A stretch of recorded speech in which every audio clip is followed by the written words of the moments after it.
My friend Travis is a psychopath. Hey, I'm Travis. By day, he's a rocket scientist. In his free time, he casually runs ultramarathons. I'm a psychopath in a different way. By the way, I don't really know what the definition of psychopath is, and I'm using it in a figurative sense. But people think I'm insane because I don't like the things they like mushrooms or hiking. I don't like hiking. I don't understand it. It's just walking in a place that's not interesting. There's nothing interesting about nature.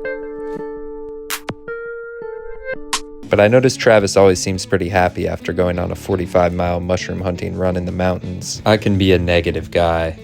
My name's Will Hagel. I hate hiking. I hate mushrooms. But after meeting with Stephen Appleton on the LA River, I got excited about the opportunities to experience nature around LA. I stopped gossiping about celebrity nonsense while walking around the Silver Lake Reservoir and instead eavesdropped on some goose gossip.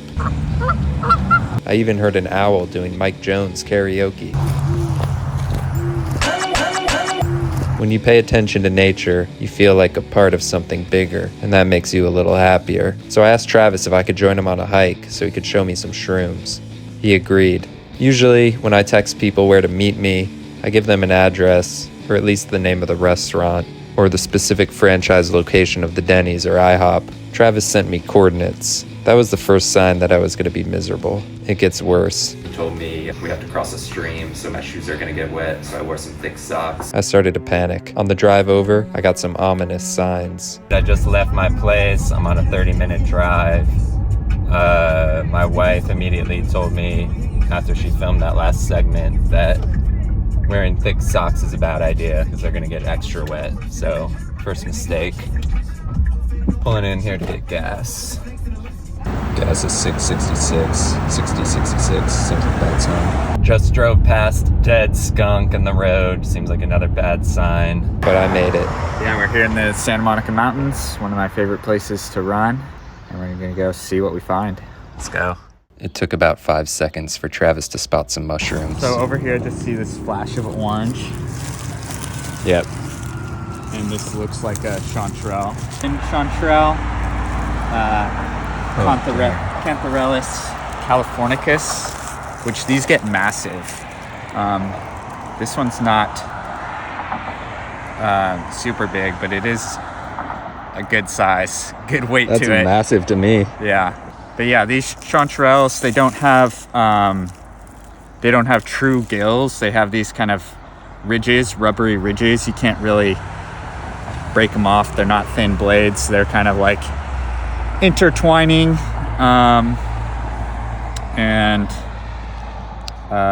very kind of attached to the body of the mushroom, and they run all the way down into the stem, and these are called primitive gills.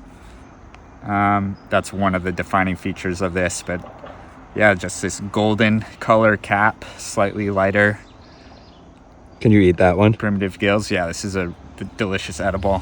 Is there any harm to grabbing mushrooms out of the ground? Like, is it that like killing the mushroom? No, because the mushroom The underground network, lives right? underground, yeah. Quick note, this is what a mushroom really looks like. It's a whole damn organism underground. Watch this documentary on Netflix if you want to learn more about the underground network. The network of mycelium is the actual organism, and the mushroom is just the fruiting body, kind of like the apple from an apple tree. So in that state, it's releasing its spores constantly into the wind, and the wind is taking its spores and spreading them all around. So it's been doing that probably for, I don't know how long that mushroom will have been growing here, but for a week or something maybe. It's been releasing its spores, so it's had a ton of time to distribute them. And if you grab that and put it in a basket or something and walk back to your car, the whole way you walk back to your car, it's going to be releasing its spores. We'd barely started our hike and Travis was starting to scare me. I've seen The Last of Us and played the game, which sucked. Too many cutscenes. So do mushrooms have consciousness? We don't know. We don't even know what consciousness is. But would you consider a mushroom a form of wildlife? Yeah, definitely. Like comparable to an animal? Well, fungi are more closely related to animals, or animals are more closely related to fungi than plants are. Fungi wasn't its own kingdom until 1969. Before that, scientists thought they were non-flowering plants. Oh, wow. So, and then we've since learned that genetically they're closer to the animal kingdom than the plant kingdom. Interesting. So, calling them non-flowering plants is about as ridiculous or more ridiculous than calling them non-flowering animals. So, but yeah, it's just... All right. We're gonna run? Yeah. We ran for what felt like forever, but was really about 1 minute. Then we made it to the stream. Oh shit, we're at the stream. Travis went across like it was nothing. I went across worrying about my thick socks. Thick socks. That was unpleasant. Travis kept running and running. It was hard to keep up with them. Thankfully, he stopped every once in a while to show me some shrooms. This is in the Lactarius genus. How do you know that? Just from reading, researching, and being out here a lot. I think the best way to learn is to come out here and do what we're doing today. This is different than a chanterelle. It has, real gills here, not those primitive. What do the gills do? Protect it from... Those are the spore-bearing surfaces. So the spores grow on the gills and mature, and then release into the wind. It's like a wafer. Yeah, these guys, if you damage the gills, they release a latex.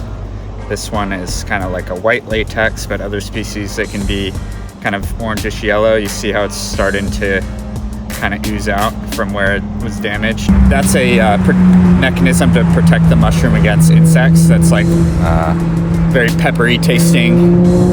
Insects would not want to eat this mushroom. Another one of those popping out of the ground. That one's really cool yellow. You can look at the way the gills attached to the stem too. These ones kind of run down into the stem versus coming in straight horizontally into it, or anything else. Kind of funnel shaped on top on a lot of these. Those are cool.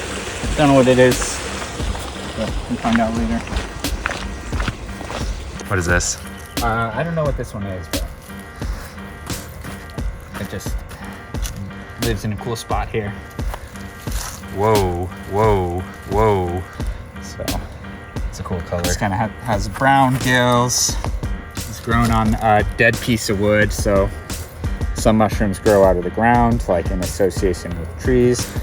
Some of them grow on poop too, right? Yeah. What's this? This is another Amanita mushroom. Not sure what this one is, but It's almost like Pokemon. nothing. You ever seen a truffle? No. You think those rock is real? Did a human put that there, or did that form? That is a huge rock. So these guys too are another one, which you didn't really see right here because they kind of blend in. Damn. But these ones are in the genus Helvella. Elfin saddles is the common name. Those look ominous. It's like some Lord of the Rings, Look at that rock. I like that boulder. Yeah, this is in the genus Amanita, and one of the ways you can tell that is because it has this kind of bulb on the bottom that starts out underground as an egg shape wrapped in this, it's called a vulva. And then the mushroom matures and sprouts out of that. And on the top here, you see there's some remnants of that egg, vulva, or universal veil, which used to be enclosing the mushroom. This genus, the Amanita genus, has several of the most deadly poisonous mushrooms in it, so you really want to know. How do you tell the difference?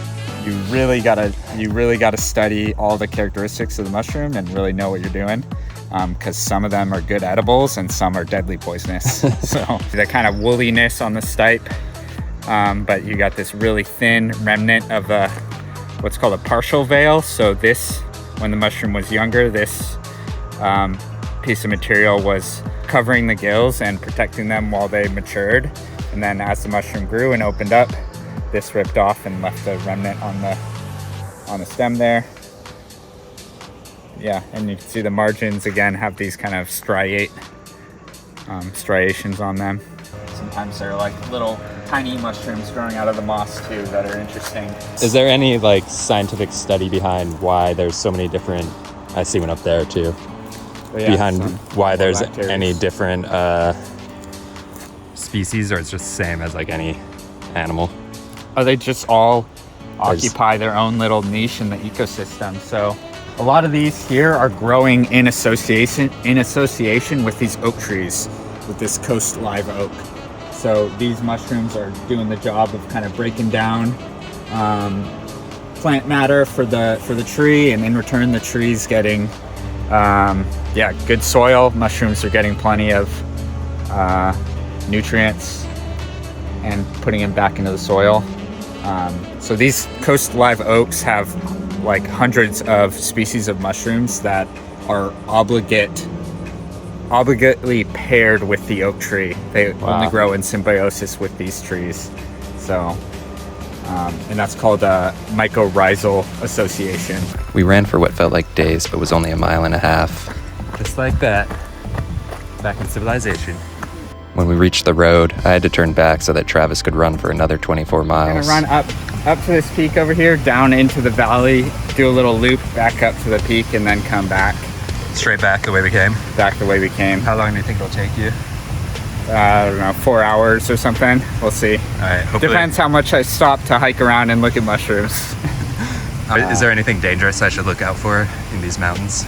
Mountain lions.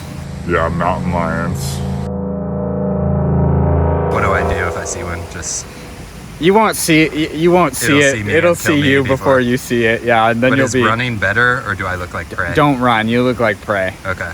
Don't run. Didn't need him to tell me twice. Thanks for showing me the shrooms. Yeah. Thanks for coming out and exploring nature here.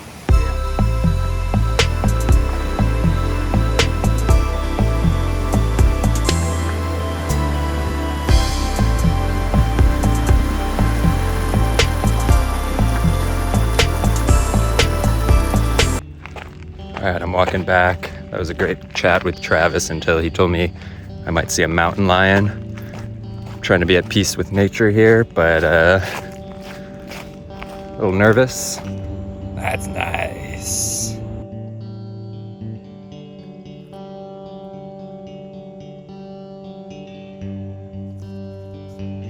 I'm at a damn fork in the road and I don't know which way I'm supposed to go. I chose left, and I hope I don't regret this. Looks vaguely familiar. The stream feels familiar.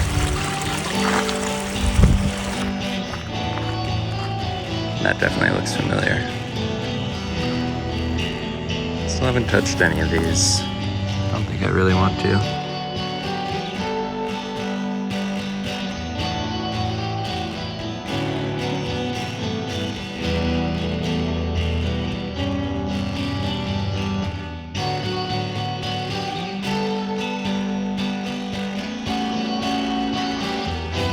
Still walking, still looks familiar. A little less familiar, but I think we were running this part before. Got a backwards hat now. Oh, never mind. There it is. Big ass rock. Oh, and look at this. This is an interesting one I didn't see with Travis. Kind of want to ask him about it. I call it butt shroom. And we're back at the river that I need to cross again.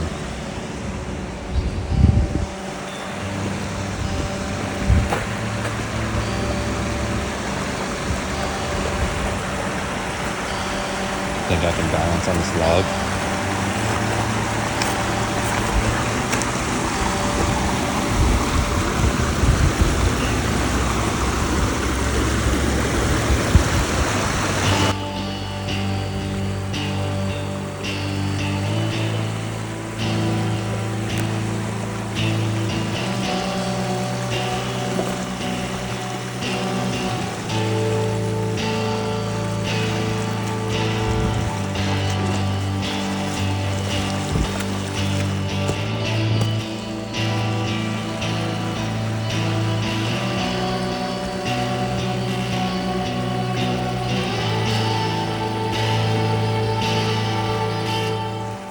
Yeah, I got wet.